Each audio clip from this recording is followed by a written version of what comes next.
Hello again, you're listening to Great Work about finding serenity and success, doing work that matters to you and to the world, with me, Adam Sandel.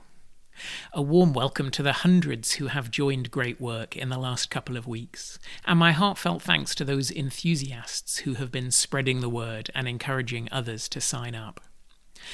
And now the feature presentation, Swanning Through the Tough Week. My most recent week at work was stupidly hard. By the Tuesday morning, I'd worked more than 24 hours looking after several critically ill patients, and the week had only just begun. But it was a week that contained several great work lessons for coping with crazy workloads, and today I'm going to distill them for you. First, though, I need to be honest.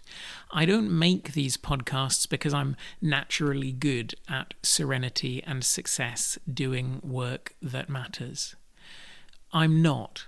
I've often been stressed, wrung out, exhausted, sometimes close to burnout. Less nowadays, and what I have figured out, and now talk about here, is how to get better at this. We're always learning. So, my last week at work. I'm currently a GP and emergency room doctor at a tiny hospital and clinic in a remote part of Canada. Our medical team that week was short-staffed. This time of year we're wading through a miasma of respiratory viruses.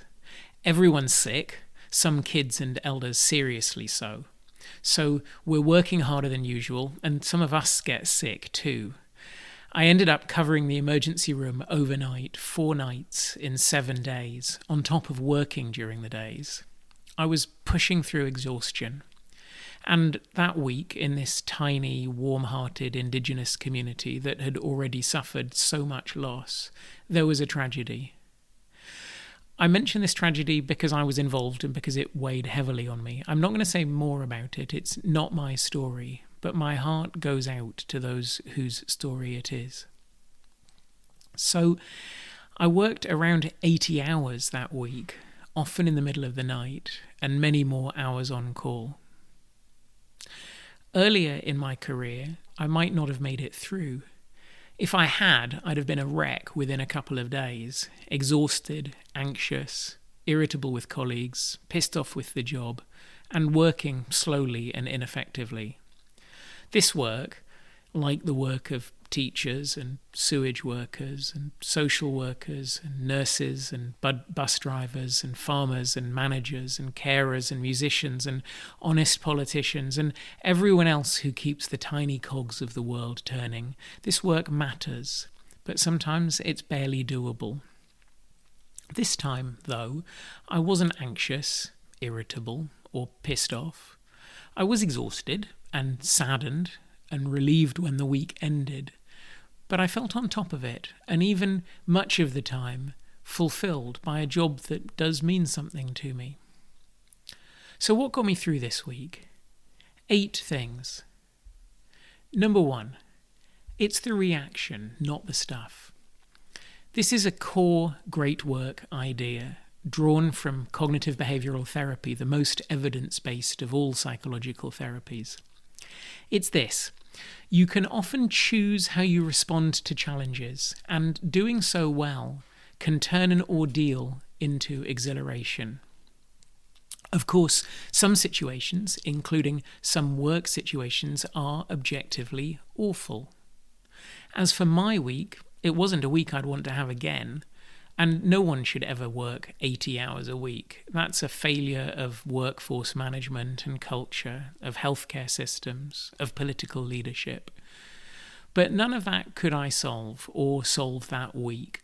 My concerns that week were to keep my patients and colleagues safe, and for the week not to be too horrible. And commonly, at least in the moment, the thing that makes the biggest difference is not changing the circumstances, but changing how we react to them, deliberately choosing a mindset that's going to make it easier. And this was one of those weeks. So what did I do? At the first sensation of stress or overwhelm, I reminded myself that I could do this, that I had handled harder things before without catastrophe. I took time to ponder these thoughts.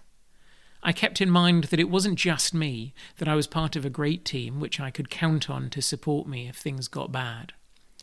I considered the worst that was realistically likely to happen, that I'd get ill or not be able to cope, and how bad that would actually be.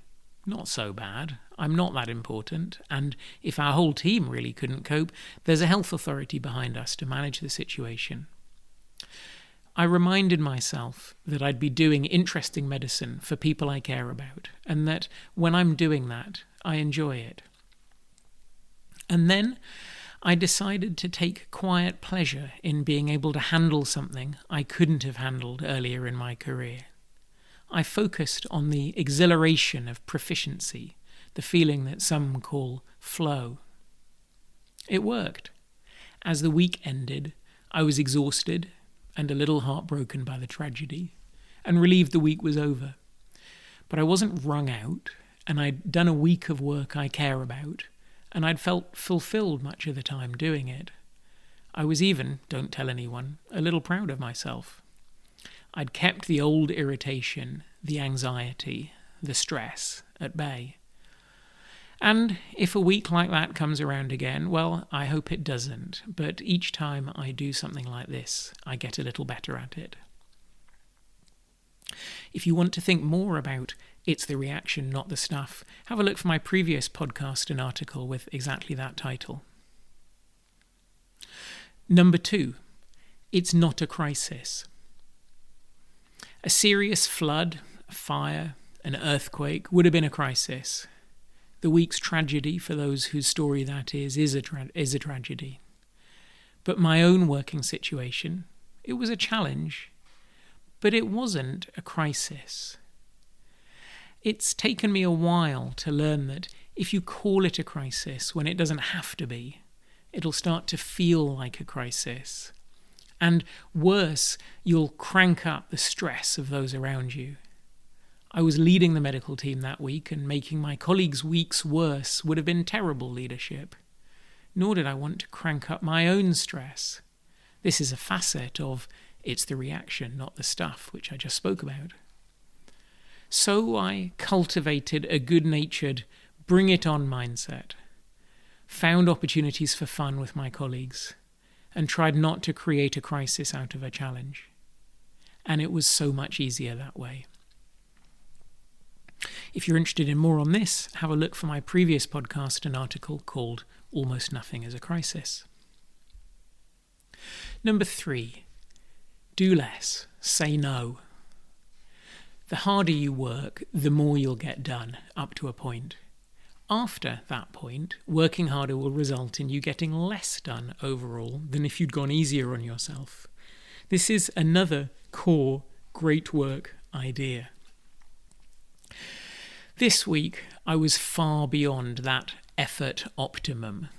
So, to be effective and to get through the week, I knew I had to be brutal about protecting myself. After a busy night in the emergency room, when I'd snuck away to catch a couple of hours rest, several people started calling and texting me about a problem that wasn't my responsibility and that others were better placed to solve. I did something that doesn't come naturally. I said a firm no. And to keep my head above water, I looked for other opportunities to say no to things too. That week, it would have been irresponsible to have done anything else. If you're interested in lots more on this, one of my favourite topics, have a look for my previous podcast and article called Get More Done and Do Better Work by Working Less Hard. Number 4, rest and reading. There weren't many hours for rest that week, but there are always a few. My instinct is to disappear into my phone. It's so easy and distracting and addictive. But I know how unrested it leaves me and how unsatisfactory it feels. And I was reading a wonderful book, Intermezzo by Sally Rooney, an astonishing author a great work reader had introduced me to. That book was so good that when I needed to unwind before my relatively few nights in bed that week, what I most wanted to do was to find out what happened next. In one large international survey, participants said that of all of the many forms of rest, reading was what they found the most restful. That's me too when it's good fiction. So when I really need to rest, I'm trying to put the phone down and pick up a good novel. I'm aiming to keep one with me always. And that transformed that week. For more on rest, have a look at the great work article called Prioritize Rest. I wrote that before I'd started recording these audio podcast versions. And there's also an article and podcast called Budget and Schedule Your Internet Time, if that's of interest to you. Number 5, sleep. We're living in a pandemic of inadequate slumber. Sleep is astonishing, wonderful, and precious. It's an essential, active, life-sustaining maintenance and repair process. So, when the week's crazy schedule allowed it, I made myself leave my phone charging in another room, put the bookmark in the book, and aimed for 7 to 8 hours of sleep, or as many as were on offer that week. Look out for a future podcast about sleep and work. Number 6, exercise. You don't need me to preach to you about this. You know it unwinds you, helps you sleep, and protects your mental health, especially when it's done outdoors. As the musician, comedian, and actor Tim Minchin put it, addressing philosophy graduates at his old university, you think, therefore you are. But you also jog, therefore you sleep, therefore you're not overwhelmed by existential angst. So even in this overwhelming week, I found a couple of opportunities to get outside and get a bit of exercise. And I know it helped me get through the week and to sleep. Number 7, work part-time if you can. Not something you're likely to be able to arrange in the moment. And this isn't a luxury that everyone has. But once more, there's good evidence that most of us would get more done and do it better if we worked less hard. Teams and organisations that experiment with a 4-day working week usually stick with it. People paid the same for 4 days instead of 5 generally achieve more. I'm an advocate for low-frequency part-time work. Not, say, 3 days a week, but, for example, 2 or 3 weeks a month. The rest of the time could be another different job, or a project, or caring responsibilities, or learning, or leisure, or a mix of some or all of that. Teachers work during school breaks, but they all appreciate the relief of not being in the classroom. I couldn't do my main job full-time, even though most weeks are easier than my last one. It's just too many hours. So I do it for 2-week stretches each month, and when it's tough, the next break is never more than 2 weeks away. The rest of the time, I do other, less taxing work. Of course, not everyone's work is flexible, and not everyone can work part-time. But if you could do something like this, it's well worth considering. Low-frequency part-time work has transformed my life. And number 8, if you can't fix it, move on if you can. Another bigger picture one this. Day to day, it's often the reaction, not the stuff, as we spoke about. But some jobs can't be made right. If you're in a job like that, and if you've done everything you can to fix it, and usually, more importantly, to fix yourself, to learn how to handle it more skillfully, and if the grass truly is greener on the other side of the fence, leap that fence. I love my job, and some jobs have to be done at night, but the nights become harder as I get older, and I know I won't be able to keep doing them forever. This is your life. You won't get to live these years again. Could I have done better? Yes, I could have. I was working crazy hours, and there was a clinic I could and should have cancelled. A colleague even told me, when there was still time, that I should cancel it. It would have given me a little more time for rest and recovery, a little more respite from the relentless decision-making of medicine. But I didn't cancel it. I knew I'd have little other clinic time that week, and that there were patients who'd been waiting to see me. And if I'm honest, there was a bit of machismo there, a little too much pride in my bring it on. That decision could easily have backfired, and it set a bad example for my colleagues. It was a mistake. But I got through that week unscarred. I didn't bite anyone's head off. I didn't experience the stress or anxiety that used to be regular features of my working life. For much of it, I was tired, but I was enjoying my work. This handling of a crazy week or a crazy day still doesn't come naturally to me. I really was making myself focus on the things I've outlined here, reminding myself of their importance, and figuring out how to do them. And they worked. In fact, I had a better, more fulfilling week than I've had during many lighter weeks before I'd learned these strategies. And they can do that for you too. And the end of the podcast housekeeping. Thank you to Jess Housty for her wise advice about this one. All faults are mine.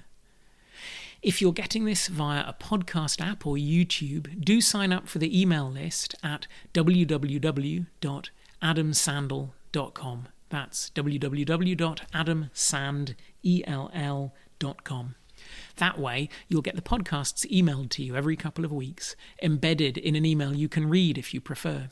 Sometimes there's a little more in the emails too, including links. If you have any further thoughts or comments about this, or requests for future episodes, do let me know. You can email me at adam@adamsandell.com, or reply to the email version of this if you get that, or comment on Substack if you're on Substack. And if you know anyone else you think might find this useful, I'd love it if you were to share this with them and let them know how to sign up. That's it for this time.